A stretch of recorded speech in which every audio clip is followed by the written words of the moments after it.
Hi, everybody. Welcome to Friday, Video Friday on L&D Talk. My name is Brent Schlenker. I'm the Chief Learning Officer for litmus.com. You can read my blog at litmus.com/blog. Today is Video Friday, VidFry, hashtag VidFry. And today we're going to be talking about XAPI and video. And also anybody who wants to share their video tips and tricks for creating video-based learning or training, you are welcome to jump in and give that as well. Today, my two brave souls jumping into the other video boxes are Mark, the e-learning guy, and Anthony, double A. Say hi, everybody. Hi, everybody. All right, so Anthony, this is I don't think I was recording the last time you jumped in, so let's start with who you are and why you know so much about XAPI. So my name is Anthony Altieri, and I'm an idiot. Instructional developer for the Internet of Things.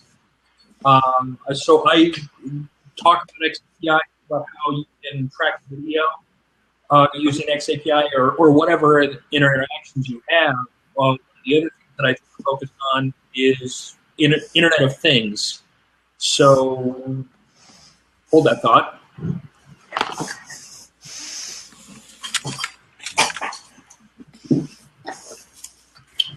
So like this guy, sending XAPI systems based on an NFC card reader. You do amazing things. Mark, what's your deal with XAPI? I'm an observer right now. Mainly what I'm trying to do is knowing that XAPI has so much value.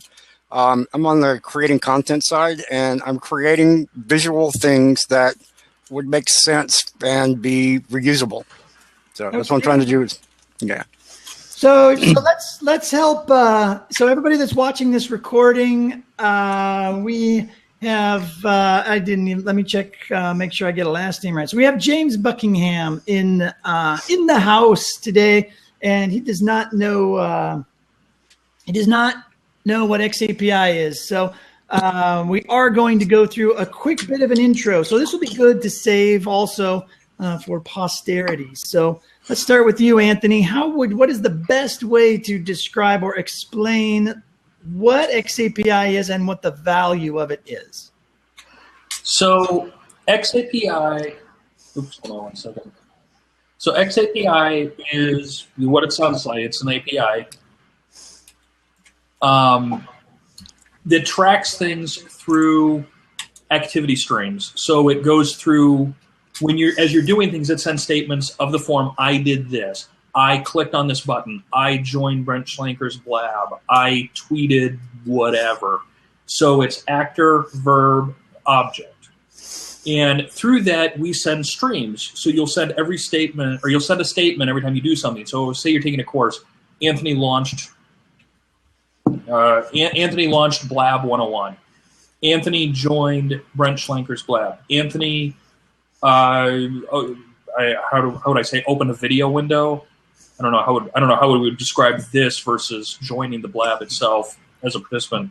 Anthony blabbed about XAPI. You send each of these statements, and when they're done, after you go through all of them, you can actually build kind of a stream of activities. What happened during that entire time, line by line, based on everything you're sending. The neat thing about this is everything's going to be in a uniform format. It's a relatively lightweight API, so you can use it for tracking a lot of different things.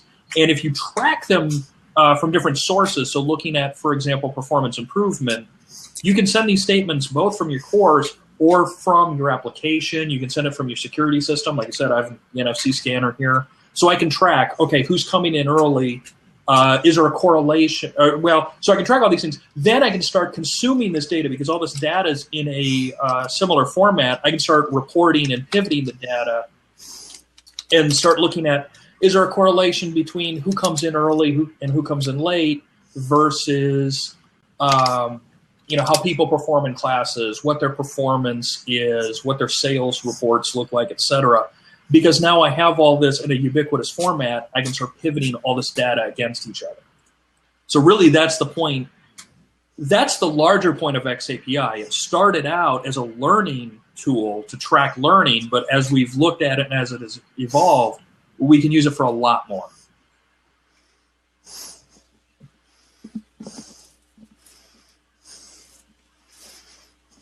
Sorry. Oh, I thought I was on mute, but I guess I'm not. So is there anything you'd like to add to that, Mark? I just sent a link on the live chat screen. It's the XAPI verbs, and that's probably a really good foundation to start with. So if you're thinking content and you're creating anything, if you look through that link and you can see that there are a standard set of verbs, because, as Anthony was saying, we're trying to make this reusable and global standard so there can be multiple languages, multiple nuances on everything, because with language, with different countries and different languages is very different. And you have to be really careful if you're going to say this is going to be standard and it's going to be reusable across multiple platforms, countries, whatever. So the base of the verbs, it's really cool. Like there's 1, 2, 5, 6, 7, 8, 9, 10, 11, 12, 13, 14, 15, 15, 16 or so verbs, and then their activity types. And Cool.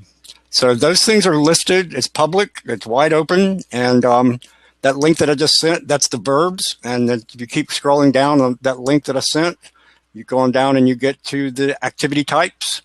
And there's the base.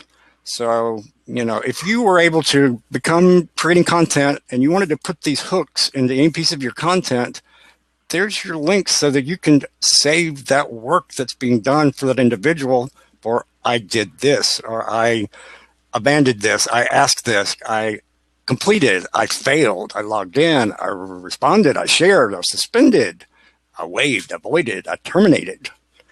We've got all those things set up because there was so much work done. What does it have for video? What's the verb for video? That's a good question. So here's one thing I can pop in here. Okay, yeah. So we do have the video. The link didn't copyright, but it's all there. Just copy and paste. I don't know if you'd be able to click on it, but that's linked to the video community practice. So one of the neat things about XAPI is it's infinitely scalable, with an asterisk on it. I mean, you can only do whatever you can do. On a Raspberry Pi, it takes 12 seconds to respond to a statement. So,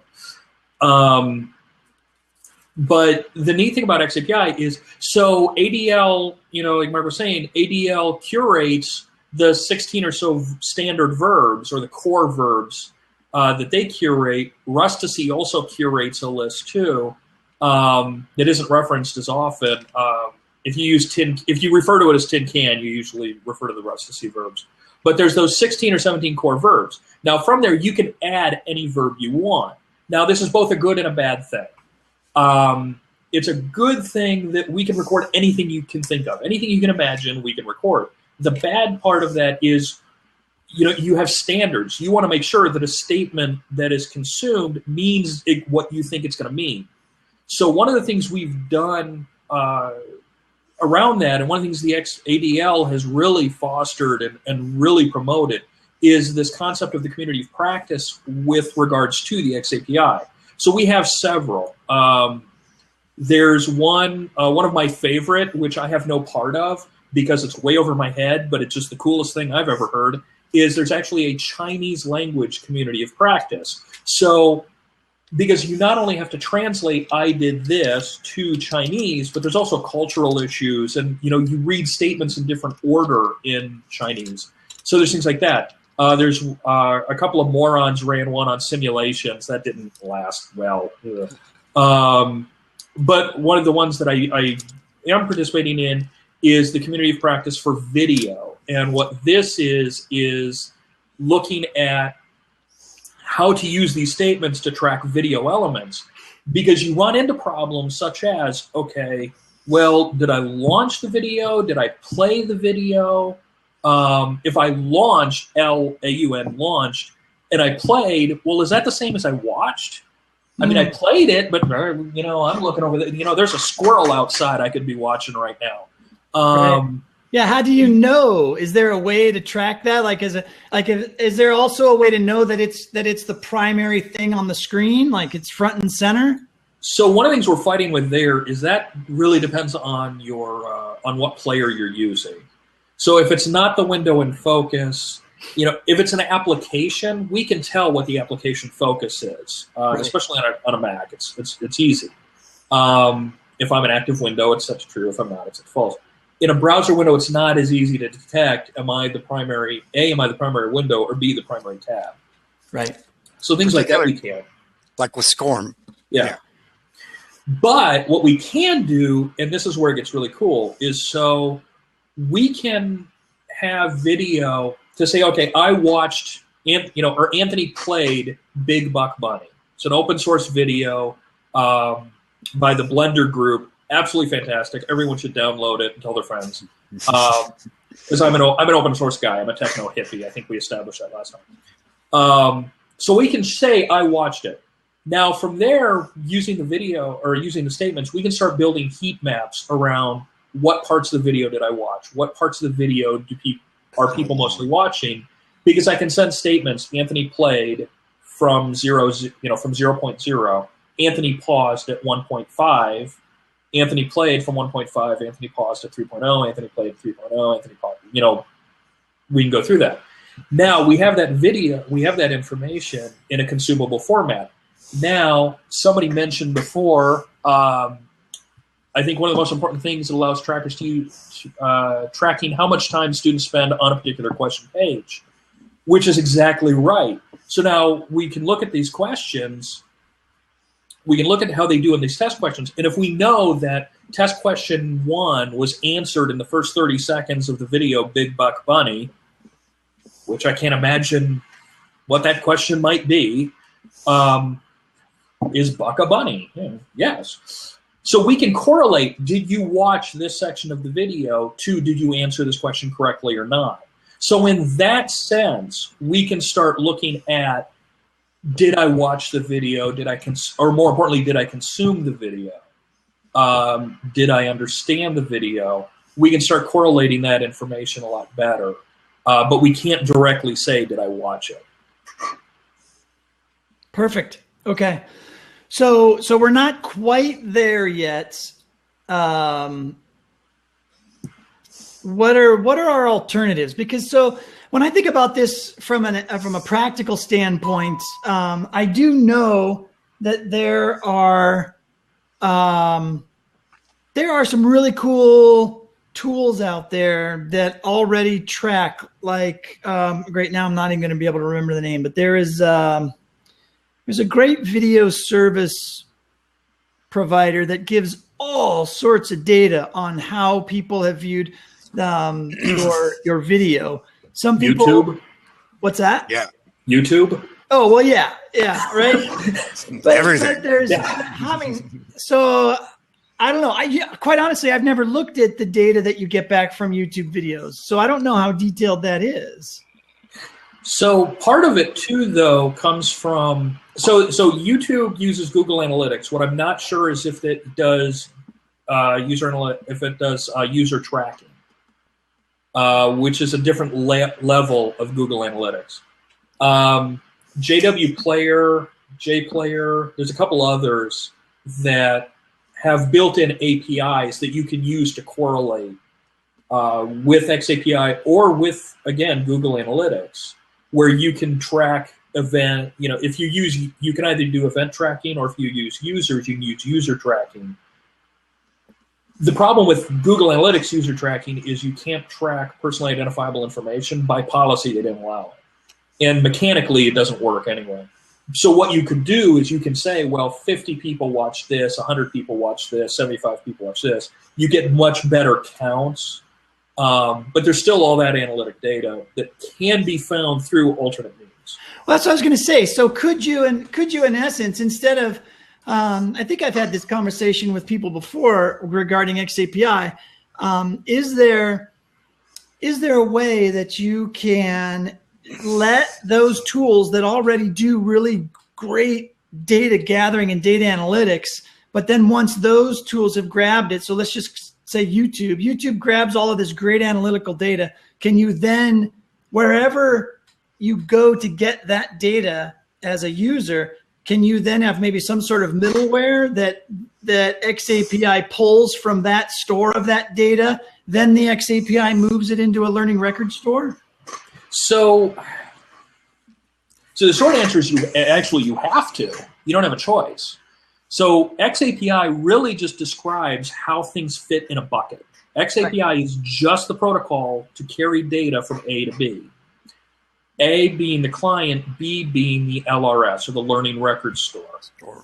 So the thing about the Learning Record Store is, though, the Learning Record Store, its only purpose is to collect and serve data. So it collects the statements. I said Anthony did this. Okay, it goes to the LRS. Then you send a query, hey, what did Anthony do? The LRS will say, oh, well, Anthony did this. That's it. Now, on top of that, you have tools like Watershed from Watershed now. Actually, that's right. They split. They changed their name. You've got YetCore from Yet Analytics. You've got Wax from Saltbox, Grassblade, Learning Locker. There's a few that have built on top of the LRS some reporting tools. So let me just interrupt you real quick there, because Sam makes a great point. So in my comment about YouTube, YouTube can't handle the user profile, but let's say that the LMS is already handling that user profile aspect of it. You've got a YouTube video embedded into an LMS module that user is watching. Could XAPI grab that profile data from the one LMS source, grab the what you're doing in the YouTube from the YouTube source, put it together into the XAPI statement, then deliver it to an LRS? The short answer is yes. But is that how you would do it? I'm talking very ignorantly here. So the prototype that I built actually launches as SCORM. So you get all the SCORMy goodness. And then after you launch it, I've got your username as part of the SCORM data. So from there, I pull from SCORM object, hey, this is Anthony Altieri, and then I build that statement from that. So the two things that are important there is, yes, it's entirely possible. It's just going to depend on how you pull that information from the LMS. Gotcha. In my case, I use SCORM, so I pull it from the SCORM object. But also, you can use XAPI with SCORM. You can use it with the YouTube API, with Twitter API. You can mix and match. It doesn't have to be one or the other. Okay, cool. Good to know. All right. So what's another good use case for utilizing XAPI with video? Has anybody done it yet? I'm not familiar with anything that's commercially available yet. A lot of it's just been prototypes. But what we've done with our testing is we can, like I said, we can look at the heat map, or we haven't gotten to a heat map yet, but we can see who's watching what parts they're watching. We just haven't gotten to the graphical interface yet. And then we can build dashboards based on that, so we can look at what are the popular videos, how many people are watching each video, how many times are they watching it, which can be very good. If somebody's watching a video a bunch of times, well, they're doing that for one of two reasons. Either it's very good, or it's not very good. It's very not good. Right. Or the user may need some help. Yeah. Right? Yeah. They're not able to digest and understand the video, so they're watching it a bunch of times. Or they could be watching it a bunch of times because it's just really cool. That's where you correlate test answers, things like that. Right.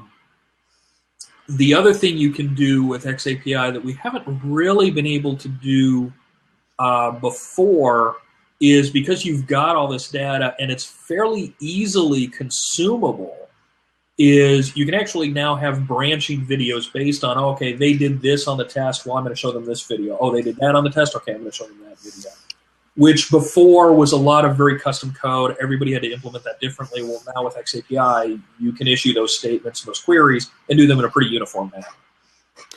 So what about streaming video? So let's just talk a little bit about that, whether it's, and maybe this just turns into a conversation about apps, I don't know. But so how would XAPI function with a streaming application, either like Blab or maybe like Periscope or any one of the other, even like Facebook Live? How could XAPI work with those delivery mechanisms for live streaming? So it's going to depend if it's baked into the app. So if I say I write my own Blab client and I bake in XAPI statements that if I use the Altieri Blab client, it's going to send an XAPI statement every time I join a Blab, or every time I comment in a Blab, or every time I join the video like this in a Blab. I can bake that in, and it can track all of those events and send that, to an LRS to be consumed however it's going to be consumed. Okay. It's really going to what's going to make the difference is, XAPI. How can I say this? It's kind of like SCORM. You can write a course it's just a series of web pages, online content. They're just a series of web pages. That's all they are. Right. What makes it magical is you put that SCORM wrapper around it that reaches in, grabs the data, and sends it out. XAPI has to be the same way. So those statements have to be able to grab that data somehow, either through an API or baked into the product itself. Okay. So Craig asked a great question. He threw it up in the queue. Sam asked a good one too, I just noticed as well. But since I've got this one into the visual, let's answer Craig's first. Can XAPI track outside of a course if an external window opens, or are you restricted to the course itself? Maybe.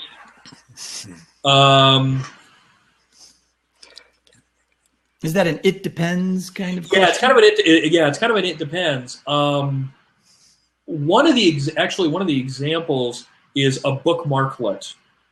I think I said that right. Which is a cross between a bookmark and an applet. I don't know. It's a Mike Rustacy word. So it depends on if it's Firefox or not. Well, yeah. I was going to say, isn't that just a little button up in your browser that when you click on it automatically saves the bookmark? So, well, what it'll do, in the case of this one, or favorite lit, I guess. I don't know. Bookmarklet, I guess. We'll go with that one. Basically, when you click it, what it does is it actually runs JavaScript that it will record Anthony looked at this page. And it's actually pulling that from an environment variable in the browser. So it doesn't actually interact with the page. It doesn't actually do anything. It just records, hey, Anthony looked at whatever the active page is. So there is precedent that you can have one window interface with the other. And actually, depending on how it's built, we see that sometimes where you'll have one web page, you'll click on something and it'll tweet what you're doing in the other page, or it'll record what you're doing on the other screen. We see that more and more. So it is possible, but there are a bunch of things that can go wrong with that. So you have to be really, really careful on how you structure that. So let's go to Sam's question. Can you see if people rewind and rewatch only specific segments over and over? The short answer is yes. It's going to depend on your player. So with YouTube, JPlayer, JW Player, those are the three I've worked with, you absolutely can. If there's some other ones out there I haven't worked with, I can't say specifically. Okay, so let's talk about that for a second. So you just mentioned 3 players. It sounds to me like the player acts as the app. Like when you're talking about the XAPI needs to be embedded in the app or part of the app or whatnot. When we're talking about video, that XAPI statement needs to be part of the player, not necessarily like attached to the video or anything like that. Yes. I can't share my screen, can I? Nope. You can just throw up a link in the live chat, and then I'll pop it into the window. But I did just read that. It's code I have on my screen. I was going to show you. Oh, shoot. Okay. So basically, yeah. So what you're having here is a combination of APIs. So you have YouTube has their API to control and monitor what people are doing. Right. JW Player and JPlayer both have their API. So what happens is, I'll pick on JW Player because I have it in front of me. When I click the play button, it sends an API called onPlay. So when the onPlay function or the onPlay method gets called, okay, I just send a statement. If I hit pause, the onPause play method gets called. So I do it that way. Same thing, and YouTube is the same way.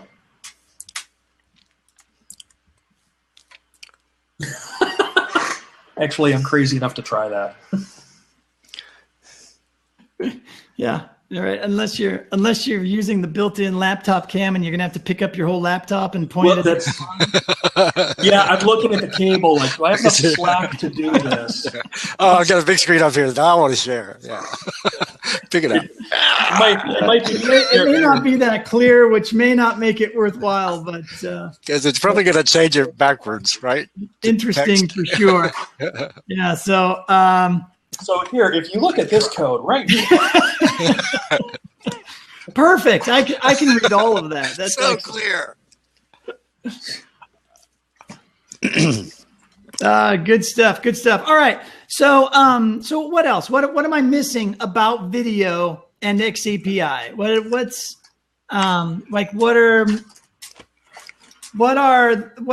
think positive about this. I was going to say, what are the challenges and what are we still overcoming? But let's go positive. And what are we really excited about and looking forward to as far as XAPI and video? Yep. Things that we maybe haven't discussed already. Marco.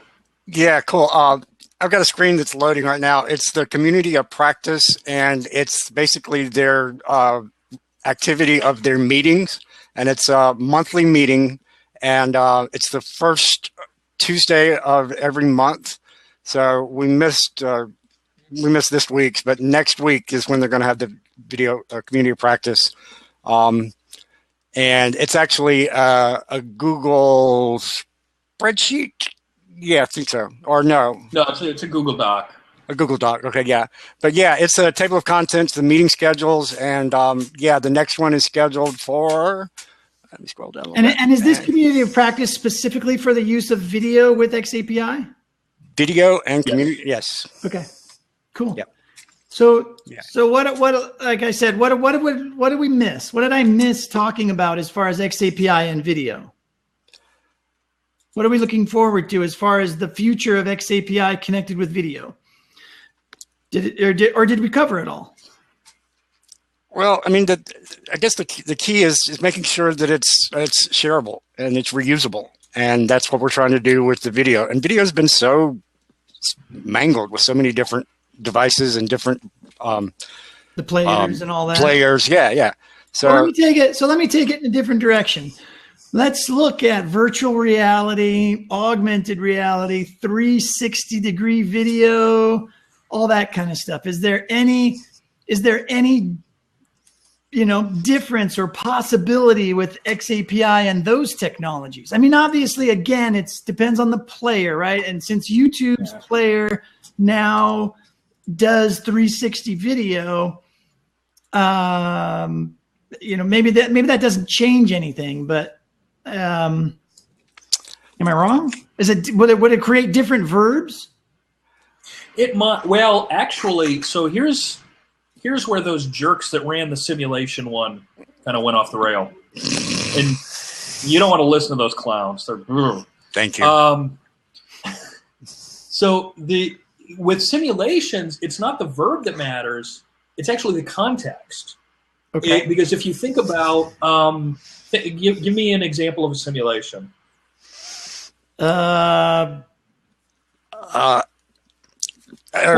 Medical. You were what were you talking about yesterday, Brent? The oil rig. Oh yeah, we were on an oil rig inside a virtual space, and then there was also grabbing a fire extinguisher and having to put out a fire. Yes, I saw that. Definitely needed some work. Now, so here's the thing. So so the statement would be, maybe Brent boarded an oil rig, but did you really? I mean, you weren't really there, right? Well, that's what I'm saying. So do you have to clarify now? So that's kind of where we kind of started to get off the rails. Is you look at like flight simulators, for example. If you go for a pilot's license, it's very recommended that you go through some flight sims, but they don't actually count towards your hours. So you could say Anthony flew from New York to Paris, and then in context, not. By the way, yeah. Yeah, Well, maybe, simulation so or simulation level, different. whatever. Maybe it's the noun that's different, right? Maybe. Well, no, it's the context. It would actually be the context. Or the context. So, okay. Yeah. So you would have. Was it in real life or was it in the simulation? Right. So that's kind of where we started having some problems, and then unfortunately, real life got in the way. I wasn't able to run the meetings anymore. Was the context the missing piece that now we're kind of realize that it's the context? It's not the thing we were talking about was the dummy doing chest compressions, and that's the dummy. It's not a person. So yeah. So I mean, I didn't really perform CPR. Right. I performed CPR in a physical simulation. I practiced. Right. Right. So what we were looking at is, okay, so how do we create a somewhat ubiquitous, uniform way to describe that context? Right. And what we were trying to do was emulate some things the military had done, because the military and the FAA have very clear, level 1 simulation, level 2, level 3, level 4, level 5. Okay. So we were trying to emulate that, and time and other things just kind of got in the way, so we never came up with a good standard for it. Awesome. Okay, so it sounds like we have a lot of work left to do with XAPI. Absolutely. What I will say though for folks is it's not, it's definitely in a consumable, it's definitely in a usable format. A lot of people already are using it, but it's not SCORM. We're not going to tell you, hey, dummy, you will do this, you will do this, you will do this. We're much more mature about it and say, okay, sir, what would you like to do? And there is more of an onus on the developer to really think these things through. What data am I going to need? How am I going to need it? What format am I going to need it in? So it's definitely at a point where it's very usable. A lot of companies already are using it. A lot of Fortune 500 companies are already using it. But it's not as easy as SCORM was. Awesome. Okay. So good to know. So what we've posted up some resources. Are there any other resources we can share before we wrap this up? Yes. Let me get to this one real quick. Anthony, do you want to share that ADLnet.gov, the research performance tracking analysis experience API community of practice, the big screen of all the badges, augmented reality, Chinese, course, ebooks? You lost me halfway through that. Sorry.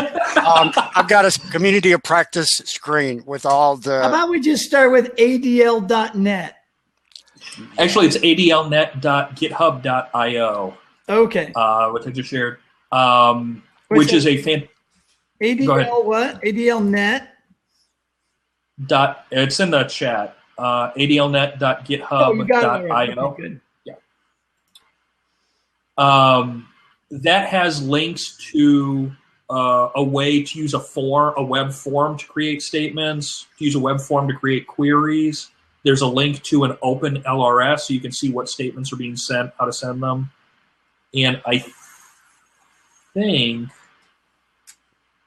that might have a link to the COPs. They may have gotten rid of it, though. Okay. Yeah, they removed it. Mark, do you have the link to the ADL COP? Yeah, and it's I'm going to share this down in the chat. Hang on.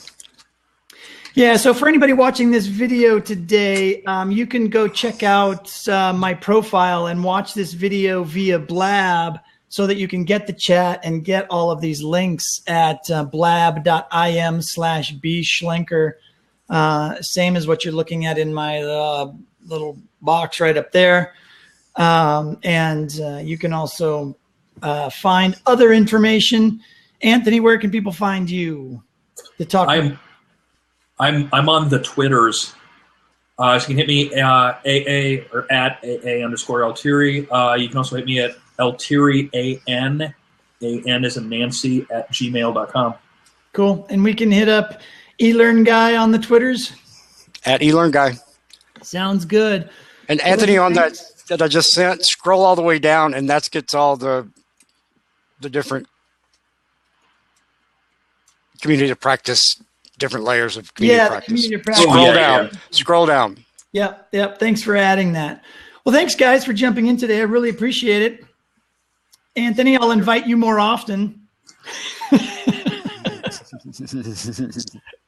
I like to just kind of leave those doors open and just assume people will be self-motivated to jump in. But now I know better. I'll send out personal invitations. Anthony seems to be more vocal and snarky when he's not on the screen, so I like him not on the screen. They may like you better when you're in the live chat. I like you better when you're live in the video. All right. Well, yeah. See, but see, if I'm snarky now, people see me, and then at the conference they walk up and smack me. So it's better to go incognito, right? Okay, well, I gotta do one of those Todd in the Shadows masks or something. Let me wrap this up by adding something that I have continually neglected to talk about. The parent company or connected company of Litmus is Calidus Cloud. They have an event that we've done for the last few years called C3, Calidus Cloud Connections. We just announced that Peyton Manning is going to be the keynote, which is going to be very, very, very fun. So if you know anybody or are in either sales, marketing, learning, or customer experience, customer support, Calidus Cloud has a product space and supports the lead to money platform covering all of that. Litmus is the learning side of it, of course.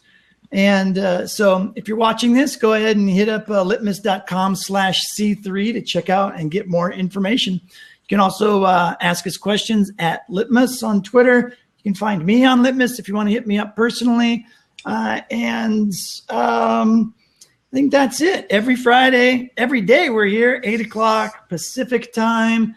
This is Friday, so we've dubbed Friday Video Friday. What is Monday? What did we decide Monday was going to be?